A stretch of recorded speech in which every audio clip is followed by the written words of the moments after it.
بسم اللہ الرحمن الرحیم۔ السلام علیکم، ویلکم ٹو مائی چینل کہانیاں۔ ہر آنے والی نیو ویڈیو اپڈیٹس کے لیے چینل کو سبسکرائب کر کے بیل کو آن کر دیں تاکہ آنے والی نئی ویڈیو کی اپڈیٹڈ نوٹیفیکیشنز آپ کو وقت پر مل سکے۔ شکریہ۔ تو چلتے ہیں آج کی کہانی کی طرف۔ فون کی گھنٹی سن کر میری آنکھ کھل گئی۔ کمرے میں روشنی نہیں تھی، شاید ہمیشہ کی طرح آج بھی بجلی نہیں تھی۔ کمرے میں کھڑکی کے ذریعے چاند کی چاندنی داخل ہو رہی تھی، جس کی وجہ سے میں اپنا فون تلاش کر سکا۔ فون میں نے جلدی سے کان سے لگایا۔ ہیلو، السلام علیکم۔ بچاؤ بچاؤ، مجھے بچاؤ، خدا کے لیے میری مدد کرو۔ جی کون؟ رات کے اس ٹائم کون ہیں آپ؟ میں ہوں تمہارا دوست اکبر۔ ہاں اکبر، کیا بات ہے؟ کیوں رو رہے ہو؟ یار وہ مجھے مار دے گی، میرا خون پی جائے گی، وہ میری طرف آ رہی ہے۔ کون کون تم کو مار دے گی؟ ہیلو ہیلو اکبر اکبر، لیکن کوئی جواب نہ آیا۔ میں نے خود اکبر کا نمبر ڈائل کیا لیکن دوسری طرف سے کوئی جواب نہ موصول نہیں ہوا۔ میں اچانک اس کی باتوں کی وجہ سے پریشان ہو گیا تھا۔ اکبر کی نئی نئی شادی ہوئی تھی اور وہ کیونکہ میرے بینک میں میرے ساتھ کام کرتا تھا، ہم بہت اچھے دوست تھے۔ میرا نام سفیر حسین ہے اور میں ایک غیر شادی شدہ ہوں اور آزاد فطرت کا مالک ہوں۔ میں نے الماری سے اپنا ریوالور نکالا اور اکبر کے گھر کی طرف چل دیا۔ اکبر کا گھر کم آبادی والے علاقے میں تھا۔ گھر کے پاس ایک نہر گزر رہی تھی اور اس کے پار ایک قبرستان تھا۔ جلد ہی میں گھر کے پاس پہنچ گیا۔ اس کا گھر 3 کمروں پر مشتمل تھا، 2 کمرے اور ایک باورچی خانہ اور ایک چھوٹا سا صحن، جس میں ایک بڑا سا پرانا کیکر کا درخت تھا جس کے اوپر بہت سے پرندوں کے گھونسلے بنے ہوئے تھے۔ صحن سے ہوتے ہوئے میں نے کیکر کے درخت پر نظر ڈالی۔ پرندے خاموشی سے اپنے اپنے گھونسلوں میں دب کر آرام کر رہے تھے۔ گھر کا دروازہ ہمیشہ کی طرح کھلا ہی تھا لیکن کمرے اندر سے بند تھے۔ میں نے کافی دیر دستک دی لیکن کوئی جواب نہ ملا۔ مجھے کھڑکی کا خیال آیا جو نہر والی سائٹ پر تھی۔ میں حویلی کی پچھلی طرف گیا۔ میں یہ دیکھ کر حیران رہ گیا کہ کھڑکی کھلی ہوئی تھی اور کھڑکی کے اوپر تازہ خون کے نشان تھے۔ میں کھڑکی کے ذریعے اندر آیا۔ اب بجلی آ چکی تھی۔ میں نے بلب جلایا تو میرے رونگٹے کھڑے ہو گئے۔ اکبر بیڈ کے نیچے خون میں لپٹا ہوا پڑا تھا اور بھابھی کا کوئی نام و نشان نہ تھا۔ میں نے اکبر کو چیک کیا تو وہ اس دنیا کو چھوڑ چکا تھا کہ اچانک میری نظر خون کے دھبوں پر پڑی جو کسی کے ننگے پاؤں کے تھے، یعنی کوئی کمرے سے کھڑکی کی طرف سے باہر گیا تھا اور خون کے نشان اس کے پاؤں کے ذریعے فرش پر بنے ہوئے تھے۔ میں نے پہلے گھر کی تلاشی لی لیکن بھابھی کا کوئی پتہ نہ چلا۔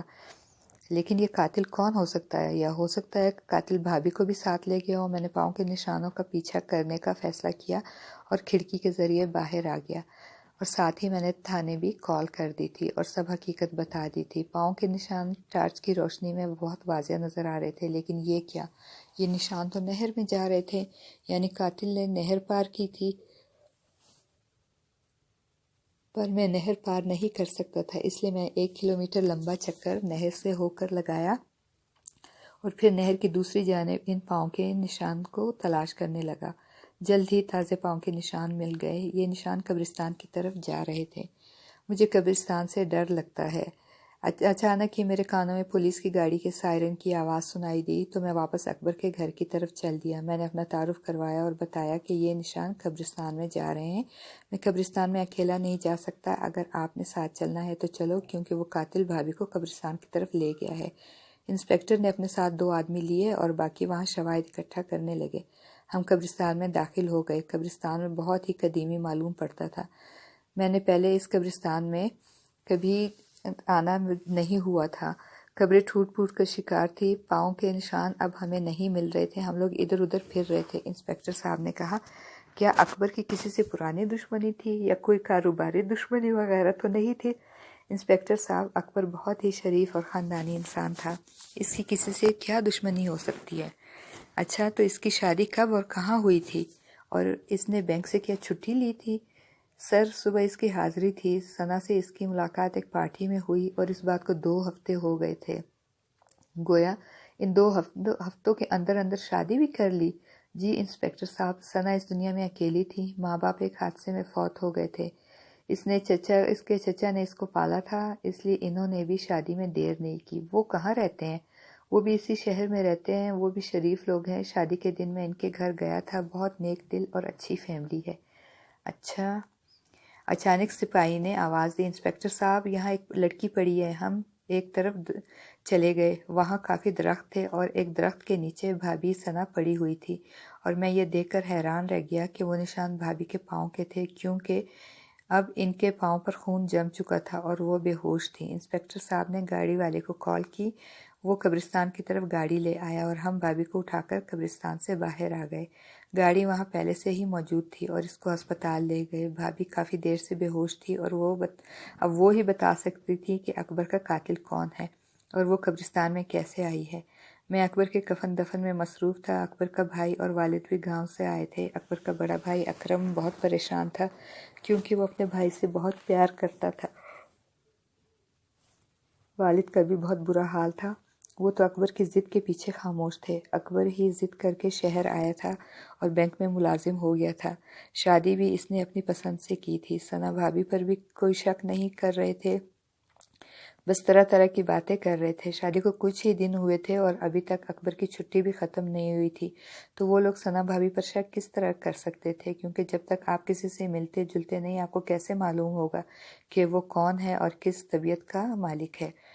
آج اس واقعے کو 3 دن ہو گئے۔ بھابھی ابھی تک بے ہوش تھی اور قاتل کا کوئی سراغ نہیں مل رہا تھا۔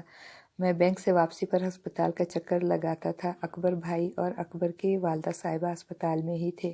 ان کو پتہ تھا کہ بھابھی وہ ذریعہ ہے جس کے ذریعے ہم قاتل تک پہنچ سکتے ہیں۔ پولیس کے 2 آدمی بھی ہر وقت ڈیوٹی پر ہوتے تھے۔ ہمیشہ کی طرح میں فارغ ہو کر تھانے گیا تو میری ملاقات انسپکٹر سے ہو گئی۔ انسپکٹر خان میرے کلاس فیلو تھا اور ہماری بہت اچھی دوستی بھی تھی۔ میں نے سارا واقعہ خان کو بتایا۔ انسپکٹر خان کسی گہری سوچ میں ڈوب گیا۔ کافی دیر کے بعد وہ بولا، اس قسم کے 2-3 کیس پہلے بھی ہوئے ہیں۔ کیا مطلب؟ کیسے کیس خان؟ اکیلا گھر، آبادی سے دور رہتا تھا، یعنی کم آبادی والا علاقہ تھا۔ اس کے گھر میں صرف وہ پہلے اکیلے ہی رہتے تھے اور پھر شادی بھی اچانک اور ایک انجان لڑکی سے کی۔ یہ بات تو ٹھیک ہے، لیکن ثنا بھابھی تو بہت اچھی ہے، کافی خدمت کرتی تھی اکبر کی۔ اچھا، تو وہ کہاں ہے؟ کیا زندہ ہے؟ ہاں، وہ زندہ ہے اور اسپتال میں داخل ہے اور بے ہوش ہے۔ چلو سفیر اسپتال چلتے ہیں، وہاں پر ہی بات واضح ہوگی۔ جب ہم وہاں پہنچے تو اکرم بھائی وہاں موجود تھے۔ اکرم بھائی، بھابھی کو ہوش آیا؟ نہیں، وہ ابھی تک بے ہوش ہے اور اندر تھیٹر روم میں ہے۔ ہم باہر انتظار کرنے لگے۔ کچھ دیر میں ڈاکٹر صاحب آئے تو خان نے پوچھا، ڈاکٹر صاحب اب مریضہ کیسی ہے اور ہوش کب تک آ جائے گا؟ وہ خطرے سے باہر ہے، ہوش بھی جلدی آ جائے گا۔ کیا ہم دیکھ سکتے ہیں اس کو؟ ہاں ہاں، کیوں نہیں، اس کو کمرے میں شفٹ کر دیا گیا ہے۔ ہم تینوں کمرے میں آئے تو ہم نے دیکھا کہ خان بھابھی کو غور سے دیکھ رہا تھا۔ یہ ثنا بھابھی ہے، اکرم نے کہا۔ اچھا، اس کو جانتے ہو؟ آؤ میرے ساتھ باہر آؤ۔ ہم دونوں باہر آئے اور ایک طرف ہو کر کھڑے ہو گئے تو خان نے بتایا، سفیر، یہ ثنا لڑکی ہے جو ہمیں مل نہیں رہی تھی، کیونکہ ہر قتل ہونے والے دلہا کے ساتھ ہمیں اس کی ہی تصویر ملی ہے، لیکن یہ ہمیں مل نہیں رہی تھی۔ یہ کیا کہہ رہے ہو؟ کیا ثنا بھابھی کیا قاتل ہے اکبر کی؟ یہ میں نہیں کہہ سکتا، لیکن شک اس پر ہی جا رہا ہے۔ میں تمہیں ثبوت دے سکتا ہوں۔ ہر مقتول کی شادی سے پہلے کی جو تصویر لی جاتی ہے وہ کم سے کم شادی کے بعد ہفتے بعد ملتی ہیں، اور جب تک یہ لڑکی اپنا کام کر کے غائب ہو جاتی تھی۔ لیکن یہ اب کی بار کس طرح سے پکڑی گئی، کچھ سمجھ میں نہیں آ رہا۔ وہ اصل میں اکبر نے قتل ہونے سے پہلے ہی مجھ سے بات کی تھی تو میں فوراً نکل پڑا تھا۔ 5-10 منٹ میں میں اس کے گھر پہنچ گیا تھا، تو شاید یہ اس وقت اپنا کام کر کے نکلی ہی ہوگی۔ میں نے اس کا پیچھا کیا۔ مجھے یہ نہیں معلوم تھا کہ میں کس کے پیچھے جا رہا ہوں، میں تو خون کے نشانوں کا پیچھا کر رہا تھا۔ انسپکٹر خان نے پولیس اسٹیشن فون کیا اور 2 لیڈیز پولیس کو بلایا۔ وہ دونوں لیڈیز پولیس والی آ گئیں تو میں نے پوچھا، خان، یہ کیا چکر ہے؟ یہ کیسا چکر ہے؟ مجھے تو کچھ سمجھ میں نہیں آ رہا۔ کیا ہمیں کسی دم درود والے سے رابطہ کرنا ہوگا؟ ہاں سفیر، تم نے ٹھیک کہا، میرا ایک جاننے والا ہے بزرگ، وہ عمل کرتے ہیں، میں ان سے بات کرتا ہوں۔ جلدی وہ لیڈیز پولیس والی آ گئی۔ ہم دونوں اس بزرگ کے پاس چلے گئے۔ بزرگ کا نام پیر بابا شاہ منور تھا۔ وہ بہت نیک بزرگ تھے۔ ان کے آستانے پر ہر وقت ہجوم ہوتا تھا اور وہاں کوئی نہ کوئی آپ کی خدمت میں موجود ہوتا تھا۔ خیر، ہم نے پہلے کال کی تھی اس لیے وہ ہمارا منتظر تھا۔ میں نے انسپکٹر صاحب نے ساری بات حقیقت پیر صاحب کو بتا دی۔ پیر صاحب نے آنکھیں بند کر لی اور وہ عمل منہ ہی منہ میں پڑھتے رہے۔ اچھا، تو آپ لوگ کیا چاہتے ہیں؟ اس لڑکی کی حقیقت، یا اس کو کا خاتمہ کرنا چاہتے ہیں، یا پھر کوئی سخت سزا دینا چاہتے ہیں؟ پیر بابا، آپ ہمیں یہ پہلے تو بتائیے کہ وہ کون ہے اور وہ ایسا کیوں کر رہی ہے؟ پیر بابا بولے وہ مکمل انسان نہیں ہے اور نہ ہی مکمل چڑیل ہے، وہ ایک انسان اور چڑیل کے ملاپ سے پیدا ہوئی ہے، یعنی چڑیل کی بیٹی ہے، اور اس کا انسان باپ اس کو چھوڑ کر چلا گیا تھا جس کو اس کی چڑیل ماں نے مار دیا تھا، اور اس کی ماں چڑیل کو ایک ہندو نے چلا کاٹ کر اپنے قید کر لیا تھا، تو اس کی پرورش انسانوں میں ہوئی تھی۔ اس کے چچا نے اس کو پالا تھا۔ چچا کو اس حقیقت سے کا بالکل علم نہیں ہے، اس کو ابھی تک اس کے بارے میں نہیں پتا۔ جب وہ اس لڑکی کی بار بار شادی کروا رہے ہیں تو ان کو شک نہیں ہو رہا؟ آپ لوگوں نے دیکھ لیا ہوگا کہ وہ چڑیل کی بیٹی بہت معصوم اور بھولی بھالی صورت لے کر پیدا ہوئی ہے، ہر کوئی اس پر اعتماد کر لیتا ہے، اور وہ اپنا شکار خود ہی تلاش کرتی ہے۔ 3-4 دن وہ اپنی خوراک پوچھتی ہے، پھر اس کو چڑیل والی آتما جاگ جاتی ہے تو وہ اپنے شوہر کا خون پی جاتی ہے اور ہفتوں کے لیے غائب ہو جاتی ہے۔ جب اس کے چچا کو اس حادثے کا پتہ چلتا ہے تو وہ بیچارہ مارا مارا اس کی تلاش میں پھرتا ہے، تھانوں، اسپتالوں، ریلوے اسٹیشن اور نہ جانے کہاں کہاں تلاش کرتا ہے۔ جب وہ ملتی ہے تو ایک کہانی سناتی ہے اور اپنے معصوم چہرے کا فائدہ اٹھا کر کچھ ہفتے گھر میں آرام کرتی ہے اور پھر تازہ دم ہو کر شکار کی تلاش کرتی ہے۔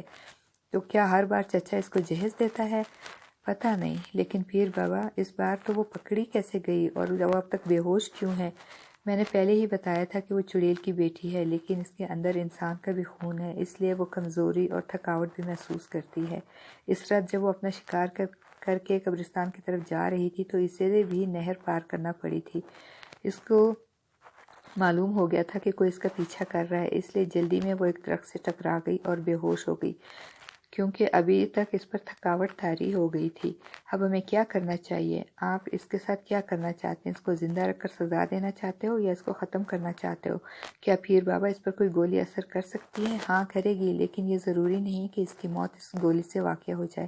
اس کو مارنے کے لیے اسی قبرستان میں 3 دن کا چلا کاٹنا ہوگا، جس کے بعد اس چڑیل کی بیٹی میں چڑیل والی طاقت آ جائے گی، اور اس کے بعد آپ جو سزا دینا چاہو وہ اس کو سزا سے تکلیف اٹھائے گی، اور آئندہ ہو سکتا ہے کہ وہ غلط کام نہ کرے، ہمیشہ کے لیے چھوڑ دے۔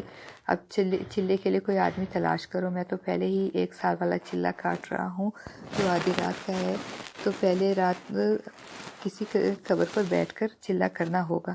میں تیار ہوں۔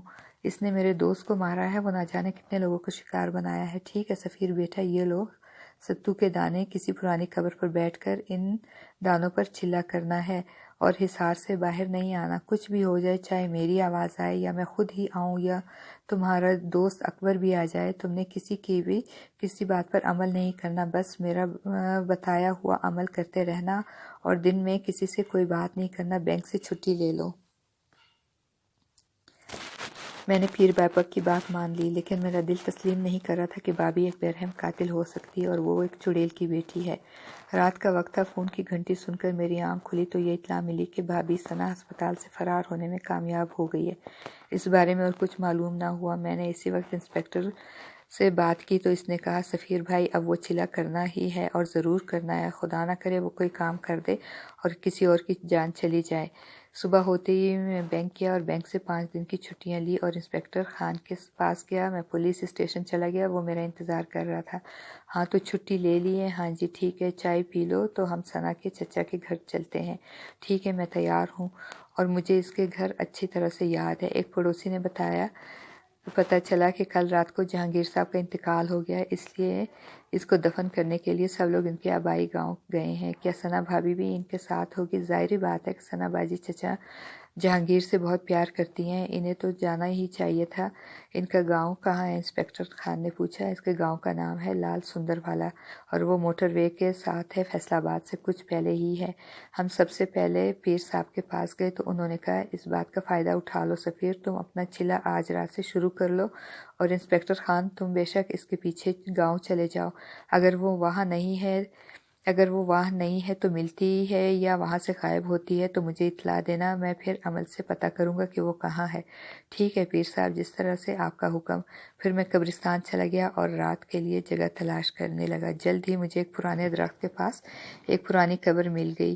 میں اس پر نشان لگا کر آ گیا اور کھانا کھا کر سو گیا۔ میری آنکھ شام کو 5 بجے کھلی، اندھیرا ہونے میں کچھ دیر باقی تھی۔ میں اپنی جگہ پر پہنچ گیا، وہاں پر میں نے حصار کھینچا تو میں اس قبر پر بیٹھ گیا اور چلا شروع کر دیا۔ پہلی رات سکون سے گزری۔ انسپکٹر خان ثنا کے گاؤں گیا ہوا تھا، میں گھر آ گیا، میں سو گیا۔ دن کو بہت سی کالیں آئیں لیکن میں نے یس نہیں کی۔